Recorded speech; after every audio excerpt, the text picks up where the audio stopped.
Des crabes araignées géants du Japon, une baudroie, des poissons bécasses, sangliers. Ces nouveaux pensionnaires de Nausicaa viennent tout droit des profondeurs.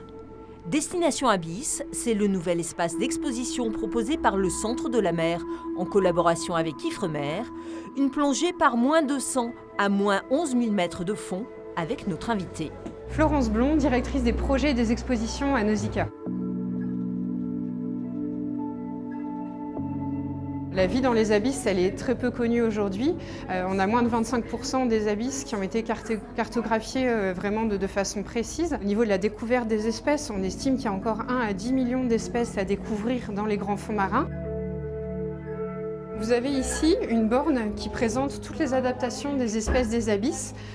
Comment les animaux ont réussi à s'adapter pour se cacher, pour se nourrir et aussi pour se reproduire. C'est vraiment des images réelles des espèces qui ont été filmées par des navires d'exploration scientifique. Ici vous avez une méduse casquée, donc de couleur rouge, parce que le rouge c'est la première couleur qui est absorbée quand on descend dans les profondeurs.